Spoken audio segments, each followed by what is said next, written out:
Like to call the agenda of the Belton City Council special meeting, May 16th, 2019. Like to have the pledge led by Councilman Clark. I pledge allegiance to the flag of the United States of America and to the republic for which it stands, one nation, under God, indivisible, with liberty and justice for all.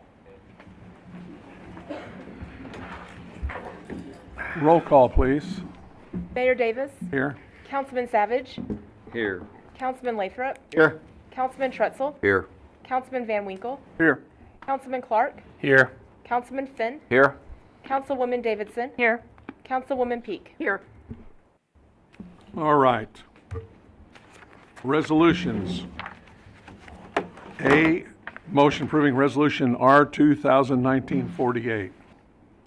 A resolution of the City Council of the City of Belton, Missouri, directing the city manager to exercise the City of Belton's right to terminate the contract for solid waste collection services by and between the City of Belton, Missouri and Jim's Disposal Service, LLC without cause, authorizing the city manager to negotiate and execute certain documents necessary for the purchase of residential solid waste collection carts, and to take such other actions necessary to provide for the collection of solid waste within the City of Belton.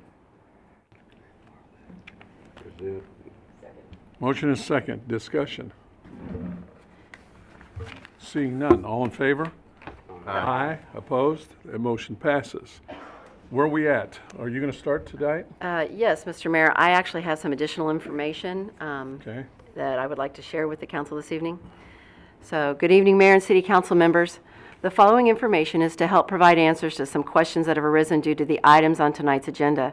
I would like to share with you some information about our current contract and suggested services and the upcoming city request for proposal for solid waste, recycling, and yard waste. Our current contract, we've been working with our current contractor. It's not been a good cooperative fit, and therefore I was recommending the 60-day cancellation in accordance with the contract that you've approved this evening. I know people believe we chose the low bidder. However, the city is required to select the low and best bidder. On all bidding transactions, we evaluate proposals based on certain criteria: experience, resources, references. Sometimes that information includes business plans and more. And at that time, those were met. The City of Belton follows every purchasing provision and guideline when evaluating proposals from bidders. When the council approves tonight's resolution, the cancellation of our current disposal contract will require bidding of these services. As such, it is important to expand on one of the services along with the impact that the ever-changing industry of recycling is having on solid waste management. As many of you are aware, recycling has been rapidly changing. I've read many articles, news stories, and spoken with representatives from the Mid-America Regional Council, including the Solid Waste Program Manager, Lisa McDaniel, who all agree that recycling is an ever-changing situation in its current status, and as such has no choice but to evolve, thereby seeing changes in the market and ultimately services to communities. For those who have not heard, other countries such as China and Malaysia have accepted U.S. recycled content in the past. However, much of that recycling was contaminated and ended up in their own landfills or is abandoned. Recycling centers are beginning to limit the amount of contaminants allowed. Many are stipulating no more than 20% contamination, and in fact, our current contractors informed the City of Belton that contamination levels in Belton are just over 40%. In order to bring this under control, the solid waste recycling haulers have begun their own marketing endeavors, which we've been seeing on all the local news, with news stories from such local solid waste vendors who have recycling centers like WCA, Republic, and Waste Management. But the stories don't stop on the local level because this is a national predicament. There are new news stories from CNN, NBC, Fox, and more. Tonight, for the council, I have 4 video samplings that I would like for you to see. I think it's highly educational, not only for all of us, but for our community as well. Andrew? The average person here in Kansas City produces more than 7 pounds of trash per day. That's a ton a year. But big changes happening in China will impact us right here at home. Now new at 10, 41 Action News anchor Lindsay Shively shows us why now, more than ever, we need to recycle better. What starts here ends up here. Load after load of what we think is recyclable. This is just from one Monday route, residential route. WCA City runs this facility in Harrisonville. Some of this is coming in through commercial containers that it's just illegal dumping. They take in thousands of tons per month, including from Kansas City, Missouri. And we sort it, we clean it up, we process it. But a lot of it never gets recycled. Some days, 25%. And where does all this go? Landfill. This goes to the landfill? This is just trash. At another larger KC facility, Waste Management says they take in 8,000 tons per month, but up to 18% is contaminated or can't be recycled. That's almost 1,500 tons per month. Midwest Shredding says 10% of what they take in a month, 150 tons, has to go to the landfill. Why? But here's the flash for you. It's not recyclable. Okay, so there's a laundry basket that has no business being in a residential recycling container. Plastic bag, plastic bag, plastic bag. Whoa, what's that? Old swimming pool. Most of you probably know you can't recycle things like these, like this children's swimming pool, for example. But did you know you also can't recycle plastic bags? They say this built up in just an hour, and something as small as this can cause a big problem. No plastic bags, please, I'm begging you. At least not in your curbside recycling bin. They get stuck in the machines. What does make it through? We bale it up and we try to move it and send it to market and sell it. But these days, it's a tough sell. China has been importing nearly half of the world's plastic waste since 1992. China was the largest importer. But last year, they announced they would stop taking several kinds of waste, including types of plastic, and start much stricter standards on waste they will take. Essentially, everybody's scared to death here, and it's like, what? Our market, because most of our stuff goes to China. Their contamination standard at this point is 0.5%. It takes a lot longer and it's a lot harder to move now. The best thing Joe Public can do is to recycle better. And a lot of us need help, including me. This shouldn't be in here, should it? No, it shouldn't. Pizza box, yes or no? No. No. No pizza boxes. No used pizza boxes. Because it's got all crap, the pizza. Ding, ding, ding! This is a tricky one, and we just got a definitive answer on it. The lid, yes. The sleeve, yes. The cup itself, no. All right. We like that a lot. Yeah, let's leave that in the recycle. Yeah, we're good. Paper bag, recyclable? Yes. Yes, it is. Plastic box. This had strawberries in it. Yes. No. House says Waste Management is no longer taking plastic like this because the current market calls for extremely low contamination. And right now, facilities like this one aren't making the money they used to, selling our recyclables. We've got $130 invested in a bale as far as the collection costs and the processing costs, and we'll maybe get $80 out of it. The city of Blue Springs closed a recycling facility last year, citing rising costs. The rates are going up now. That's why, they've started disappearing from churches and schools. So we asked if recycling will cost residents more locally and when. Yeah, I don't think I can give you an honest answer to how soon that may happen. At this point, we really don't know. Part of what we got to do is change our mindset. Reduce, reuse, and recycle. Lindsay Shively, 41 Action News. I think we've all been making mistakes when it comes to recycling, but if you have glass that you want to recycle, try Ripple Glass here. They have drop-off sites all across the area. And if you have more questions about what you can recycle and where, the Mid-America Regional Council created this website right here. It answers all of your questions. We have that link at kshb.com. Here at the Waste Management Facility in Johnson County, volunteers are going through recycling from local bins to learn what residents are putting curbside. The goal is to cut down on contamination. Seen some things that are kind of funny. A tin can full of cigarette butts, not going to get recycled. Found a chicken bone, found a dead rodent. Finding lots of empty plastic bags that kind of get your groceries in. Those can be recycled at a grocery store but can't go in your curbside bin. The group will use the information they collect today to better understand how to educate the community about how to keep their recycling contamination free. Reporting in Johnson County, Kelly Gibbs, KMBC 9 News. Cities across the country are facing what the nonprofit Ecology Center has called a slow-moving recycling crisis. Towns are struggling to deal with piles of plastic, paper, scrap metal, and other materials with no clear destination. This comes after China stopped accepting the bulk of American recycling last year. Now American cities are starting to end or scale back recycling programs altogether. CBS News Money Watch reporter Irina Ivanova writes about this very topic in her new article on our website, and she joins us now. So this is all brand new to me. How did we come to be dependent on China to process our recycling? That's a great question. China, for many, many years, has been the major buyer of scrap plastic, scrap cardboard from all industrialized countries. It's not just the U.S., but we were very dependent on them for a while. Last year, I think they bought something like 2/3 of all the scrap plastic we shipped out. Wow. And the reasons are complicated, but one of the reasons is because their standards for what they'll take, for the recycling products that they'll take, were a lot lower than other countries. There's something called, this is a little bit technical, there's something called contamination level.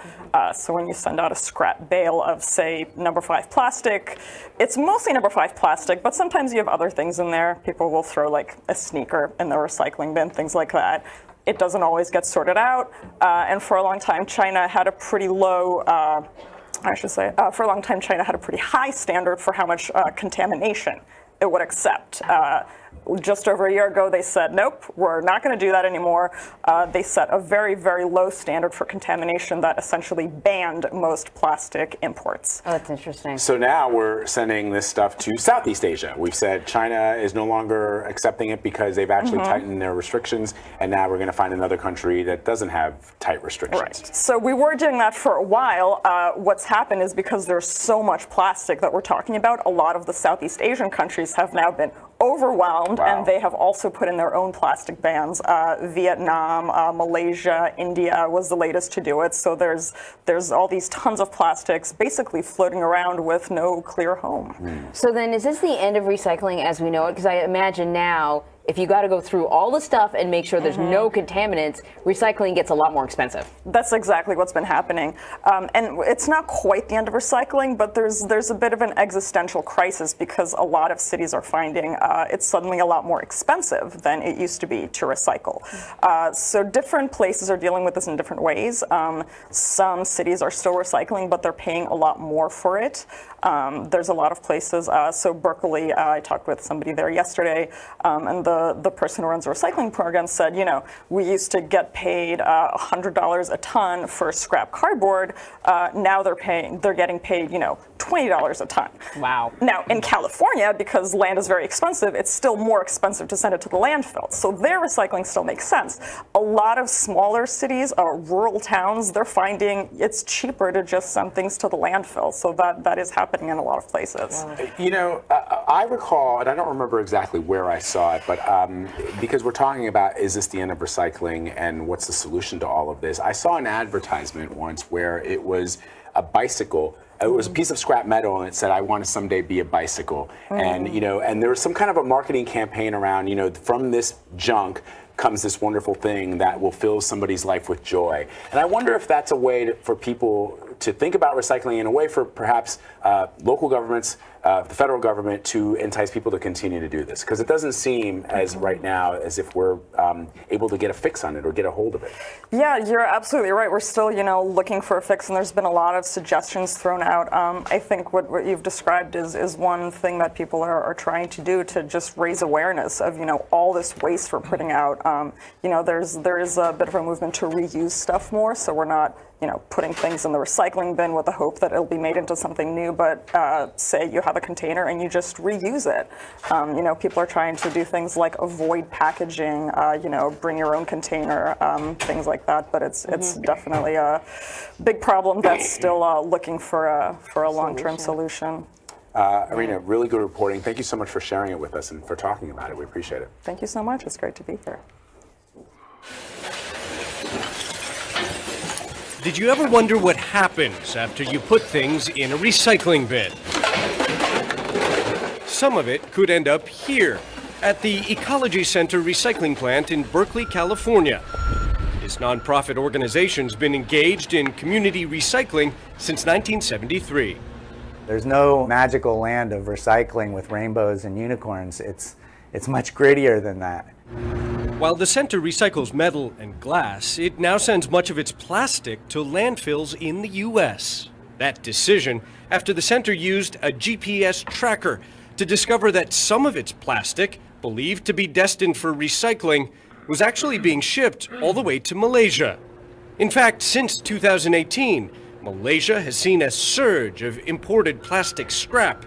That's because, until recently, China, one of the world's biggest plastic importers, banned most of the trade. The Chinese ban led to a flood of this stuff descending on Malaysia. Last year, residents in the rural town of Jenjarom began complaining about respiratory illnesses due to acrid smoke. I feel something wrong with the air, but I didn't know where it comes from. Residents investigated and discovered scores of unlicensed factories like this, processing and burning plastic scrap. Most of it appears to be foreign. This is for Poland Spring bottled water. And it says here on the label that it is manufactured in Stamford, Connecticut, my home state in the U.S. What's your message to me? Please bring home.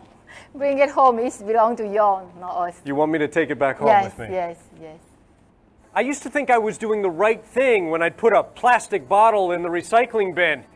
It's disappointing, to say the least, to learn that some of that plastic might end up in places like this. In an ideal world, used plastic bags from U.S. retail giants like Walmart would end up in Malaysian recycling plants like this. Machines like the Cyclone take scrap plastic from around the world, and that helps clean and purify the stuff so that it can be sold for reuse. For some entrepreneurs, plastic scrap can be bought, processed, and resold as raw pellets for a considerable profit. And you see that pile of plastic right there. Does that look like trash to you? Oh, no. Right now, definitely no. That's the gold to me. Money. Money. The problem is many fly-by-night operators set up shop without following regulations, prompting the Malaysian government to take action. Recently, Malaysia's environment minister took us on raids of unlicensed recycling plants. Officers rounding up the operators and laborers they claim were working illegally here. It's illegal. It's illegal and it's against the Environmental Quality Act. The minister says she shut down at least 150 illegal plastic recycling factories in the last 9 months. She's also suspended imports of foreign plastic scrap. I will take care of my own rubbish. You should take care of your own, right? So you don't it's want good. American garbage anymore. Well, I think Malaysia has no capacity to do it. The minister says it's not just about wealthy countries selling their garbage to poorer countries. Society needs to change patterns of consumption, she says, or else we'll one day drown in all this plastic. Ivan Watson, CNN, Jenjarom, Malaysia. Mr. Mayor and City Council, these 4 videos are just a brief education and insight as to what's happening in the recycling market today. They tell the true situation of recycling, and it's reflected in our own backyards. As a matter of fact, in talking with some of the local individuals, the first story that you saw was WCA in Harrisonville, and that was from about a year ago. Since then, the dollar amounts that they recover from that recycling has greatly reduced, but the part that's more alarming is that they've told us, along with some others, that they are actually storing them, recycling in warehouses because there's no market for it to go anywhere.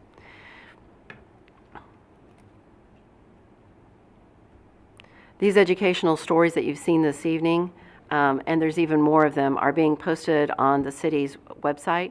We've added to our disposal page, and we've added an education page that has links to these and other stories. So if people want to learn about this item, they're able to get educated.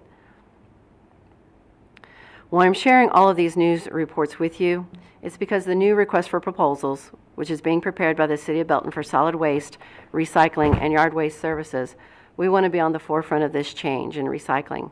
So we will be asking for 3 alternate proposals. 1 is, of course, no recycling. 2, a centralized recycling center located in Belton. And 3, curbside recycling. Of course, no recycling speaks for itself, and from what I've heard, is not the wishes of many within our community. Therefore, I would like to share the vast amount of information gleaned from various sources previously mentioned as to the benefits of a central recycling center, should that be the proposed service of choice, in order to continue providing a recycling service that is effective to the true intent of recycling, which is recycling helps protect the environment, it reduces the need for extracting, refining, and processing raw materials, all of which create air and water pollution. As recycling saves energy, it also reduces the impact on our landfills and greenhouse gas emissions, which helps to tackle climate change. However, it's important to note that should a recycling center be chosen, the new location would not be at the fire station as our previous center was. Instead, it would be located on city public property where there may be multiple options, and all would be considered for the best service site should this option be selected. It would be fenced, secured, and manned by city staff who would be educated on acceptable recycling content. In order to meet the concerns we have regarding what happened at our prior recycling center, where people dumped a vast amount of trash, this area would be fenced, secured, and have cameras, along with a vast amount of signage stating the hours of the center and no dumping or piling items outside the gates. Also, should after hours or general dumping occur, the city would prosecute the offenders to the fullest extent of the law. Many may wonder how this is effective. With a recycling center, the city would accept approved recycling that would be segregated at the center. Currently, citizens have single stream, or what is also known as mixed recycling. In its place, we would have separate recycling containers, and those items would be segregated so as to meet the requirements and needs of what we are learning from the recycling industry. If this option is selected, citizens would need to show proof of Belton residency in order to drop off their recycling.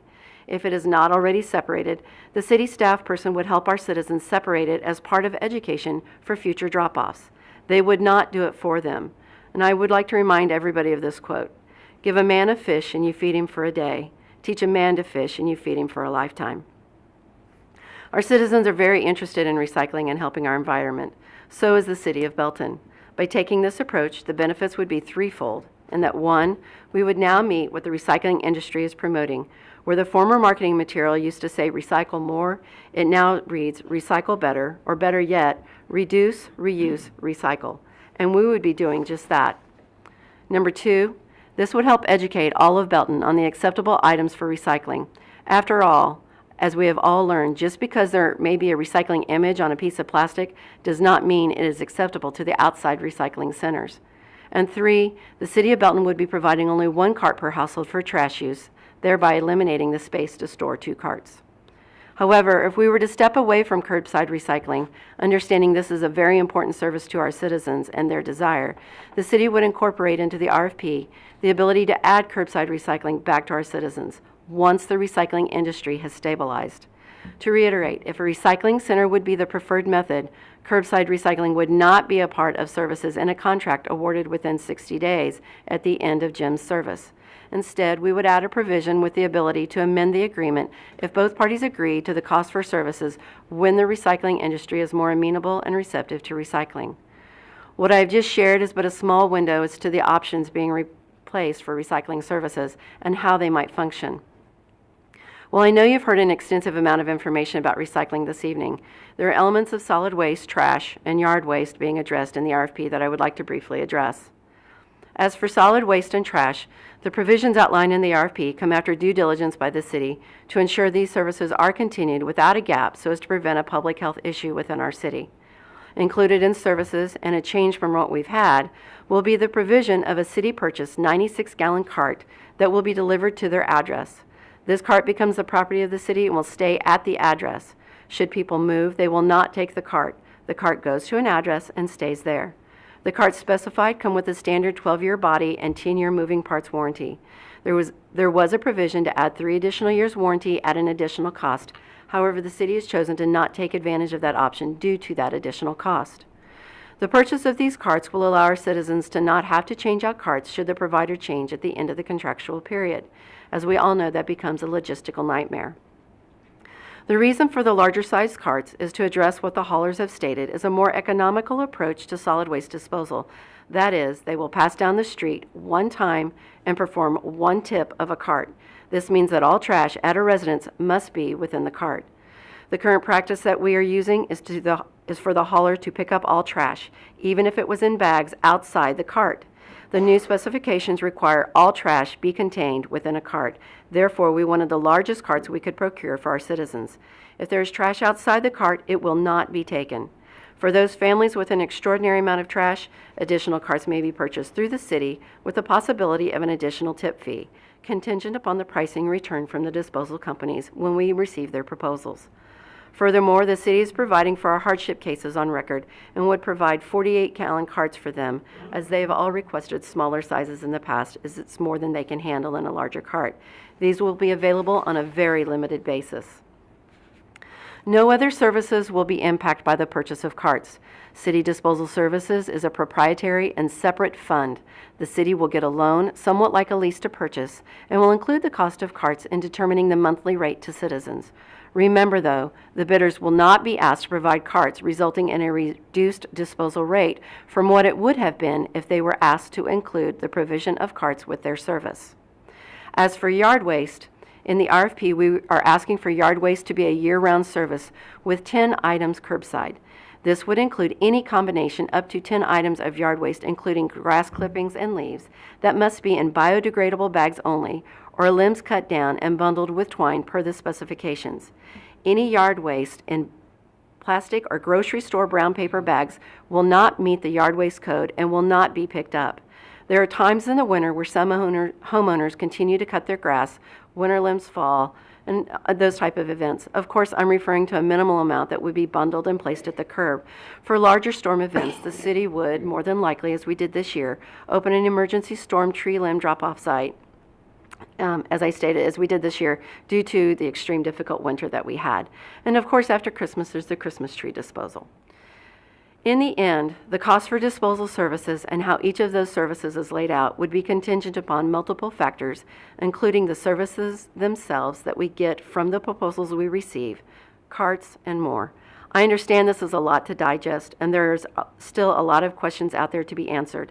However, I believe the resolution that you voted on this evening is a good start to beginning to get to the answers to those unknown items that will impact our disposal services in the future. And Mr. Mayor, that concludes my discussion for this evening. Okay. That is a lot of information. And being proactive, again, the biggest concerns I think you've alluded to really good and reiterated things. The biggest one for me is the trash barrels. Again, I've heard the most from community members.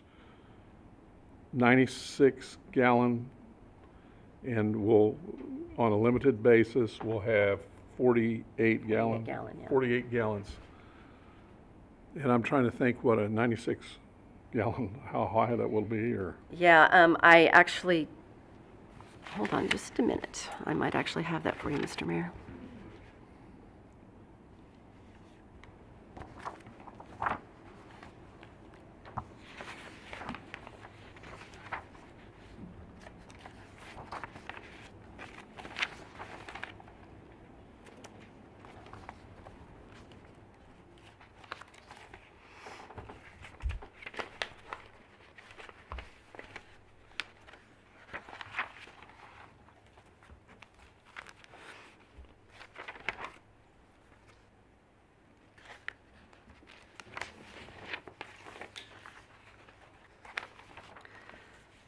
I don't have it exactly in front of me, but what I recollect, and don't hold me to this, is that a 96-gallon cart has a 5.5 by 6.5 inch deeper and or width by length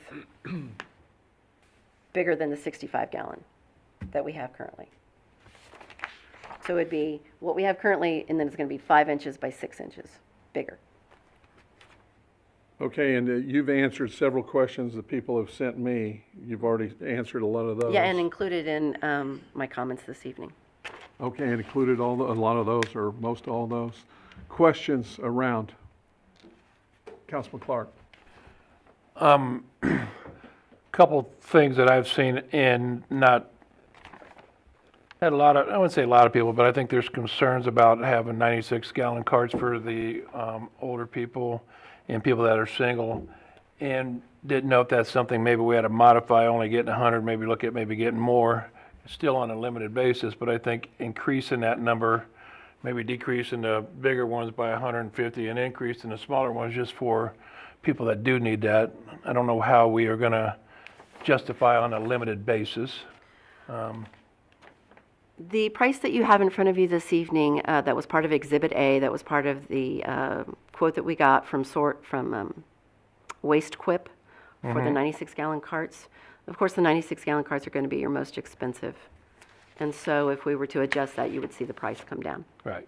I just didn't know if that's something the council want to look at or the staff want to look at, because just hearing from people saying that, 96 gallons is great for a family like mine, but a single person might not want that because it is going to be very big and could be very heavy for certain individuals that are older. So I also had another question asked to me today about us doing our own trash service. And didn't know if we had actually any costs associated with that for us doing our own trash service. When and it was a rough estimate to put together the information, we were at about $22 to $23 a month, because that would have to include the cost of trucks, the landfill costs, the carts, staffing, and one of the things and that doesn't even include a location of where you would need to park the trucks and a facility where you would have to clean them, where it's filtered, and maintaining of that facility. One of the things that, when we looked at that was very astronomical in talking with all of the, some of the other locations. I know that City of Olathe has their own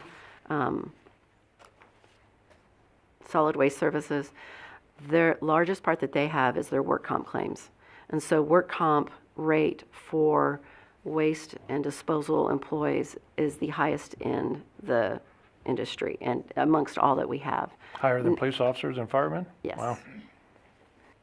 Police officers and firemen, the rate is around $7 to $8, and solid waste employees are almost $11. Of all these that we've been talking about tonight, all the different trash services, with the film that we had, with the recycling, how many of them are storing all their recycling in warehouses? The individuals that I talked to local, they're all storing them in warehouses locally. Like what we saw in Slowton. Harrisonville? And what happens when they filled up? I mean, what are going to be the options?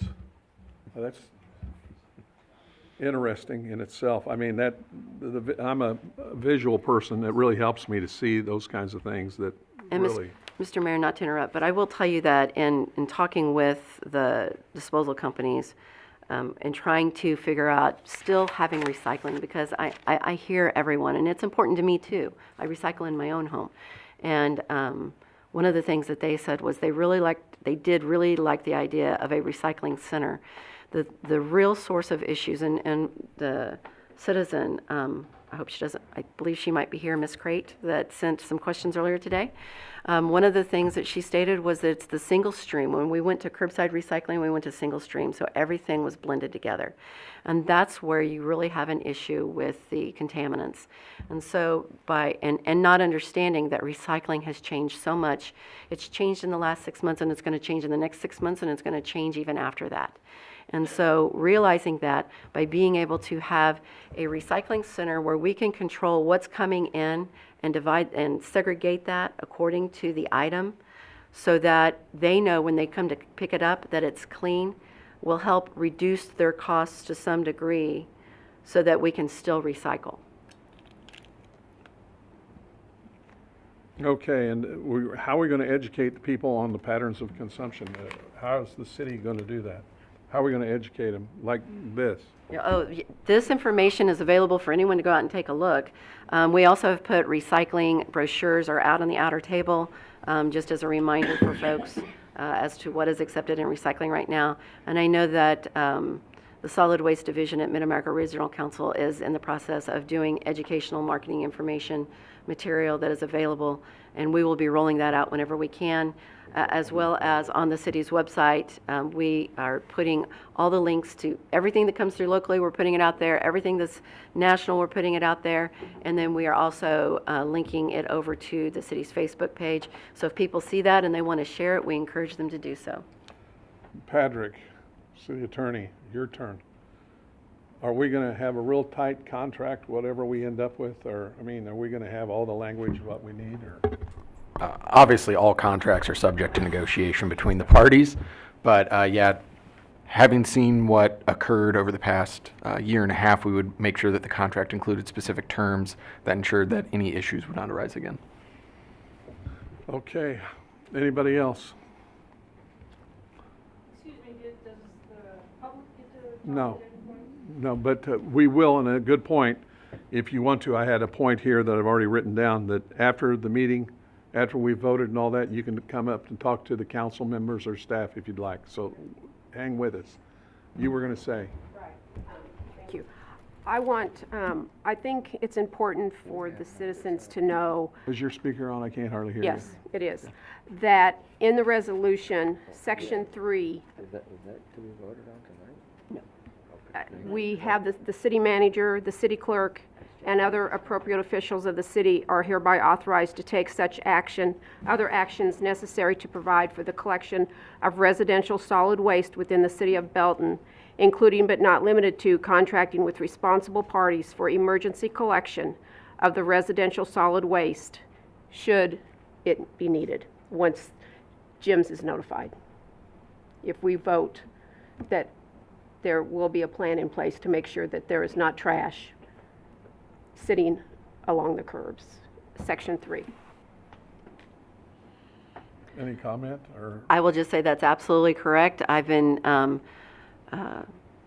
over the past extended period of time, as concerns became to our attention, I've been doing due diligence to coordinate and communicate with other carriers in an attempt to make sure that if something were to occur, we would have service.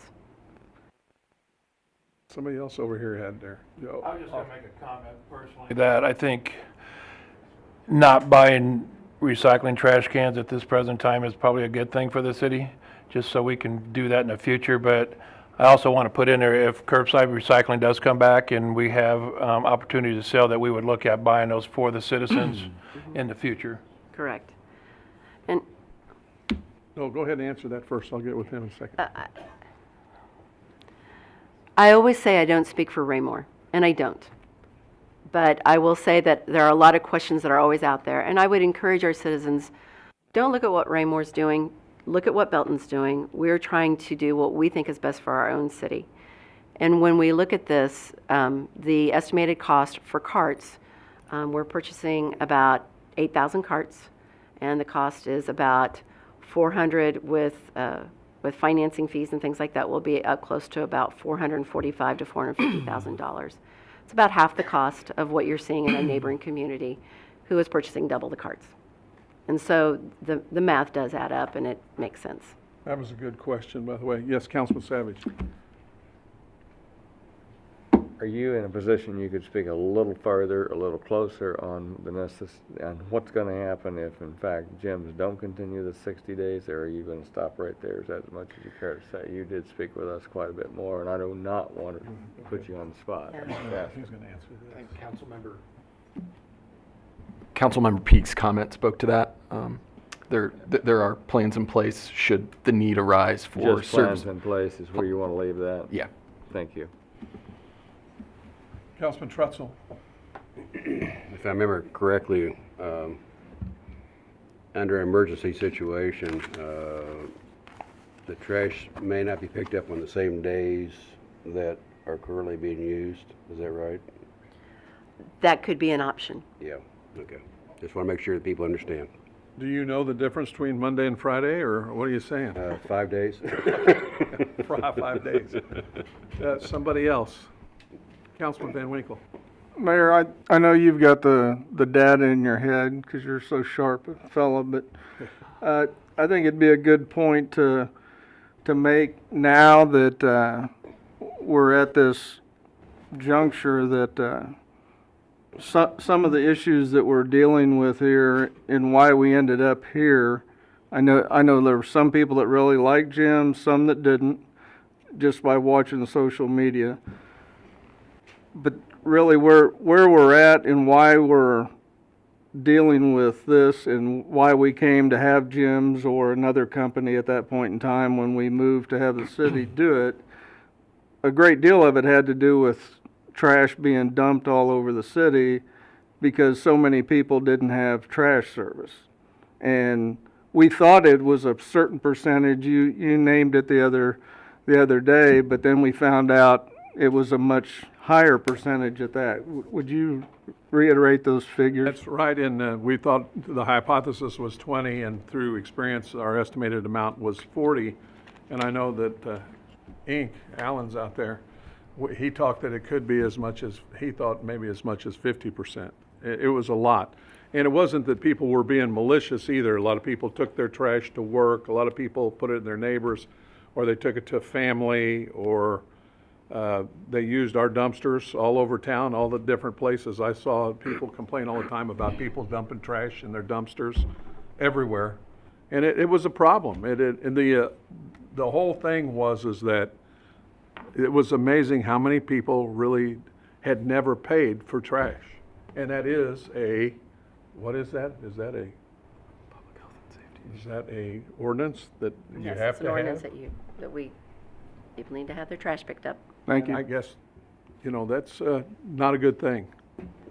And the other part of it is that the big thing for me that we've alluded to tonight is that if we're stuck without a trash company, the potential, I can remember when New York didn't have trash a long time ago, the health safety situation could be really disastrous. But again, I think we've beat this down pretty good unless we have any other comments or questions. I guess we should call for the question. Should we do it in a form of, go ahead. The council already voted. You already voted So to we're action, ready so to you're go? ready for a motion for adjournment. Any other discussion? We need to address the item afterward. Mr. Mayor, there is no need for an executive session this evening. Okay, that's right. So do we need to read it again or just vote on it? No, you've already done both. Okey-doke. Here we go. All in favor? Aye. Opposed? No. I'm sorry. You need a motion to adjourn. Yeah, that's what I thought we were. Motion to adjourn. Sidebar. It's not on here.